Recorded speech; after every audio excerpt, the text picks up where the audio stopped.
Don't take the presence of the storm to indicate the absence of God. Sometimes when you enter into a storm, and there are all kinds of storms, health storms, physical storms, financial storms, emotional storms. There are all kinds of storms. I'm not talking about the storms that rain down water and the lightning and the thunder and all of that. I'm talking about storms that other people can't see. Undetectable storms. Storms that make people think you haven't been through anything. Because you get up out the bed every morning and you put your hair up and put your makeup on, and they don't know you put your smile on just like you did your makeup, and walked in smiling because you were going through a secret storm. See, when you're going through a visible storm, somebody will hand you an umbrella or a raft or some help or some assistance because they are aware of your suffering. But when you're going through a secret storm, there is no comfort there because nobody knows that you're dealing with a secret storm. They're jealous of the car you're driving, not knowing that it's 2 payments behind. They're envious of the position that you were promoted to, not knowing that now that you're promoted into that position, you can't even rest at night. You can't even sleep at night. You've got so much pressure and so much responsibility on you. And all of a sudden you're in a storm and nobody even knows it. And when we get in a storm, we have a tendency to wonder, where is God? Job said, I looked for him. He was there a minute ago, but now I can't find him. I looked on the right side and I couldn't find him. I looked on the left side and I perceived him not. Where is God in the storm? Because we buy into this notion that if God was with us, we would have no storm.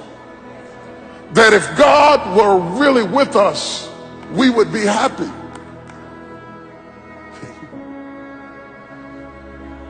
That if God were really with us, everything would go smoothly. That if God were really on our side, we would have no family problems. If God were really with us, our bills would be paid. How could God be with us and us be in foreclosure? Job said, I can't figure it out. How could my kid die and God be with me? How could my house be on fire and God be with me? I looked for him. I looked for him. I didn't see him. I looked on the right. I didn't see him. I looked behind me. I didn't. You said you had my back. I didn't see him. I looked in front of me. I thought he'd lead the way. I didn't see him. But you cannot see in a storm. That's why he told you to walk by faith and not by sight. You cannot see in a storm. Don't look for God to be sensual in your storm. He will not appeal to your senses. Your senses add to your comfort. God will not make you comfortable in your storm. But just because you are in the presence of a storm, the storm does not negate the presence of God, nor does it indicate the absence of God. The Bible said he is a very, very present help in the time of trouble. If you're looking for God, he's in the storm. He may not be saying anything, Peter. You may find him asleep on the boat in the bottom of the ship, but don't think that he jumped off the boat because you were in a storm. He is with you in the storm. He promised.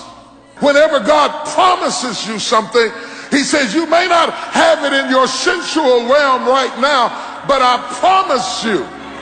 He said, he promised me, when you pass through the water, I'll be with you. He wouldn't have said that if his presence was apparent, because you never promised the obvious. He said, but when you pass through the water, you got my word on it. I am in there with you.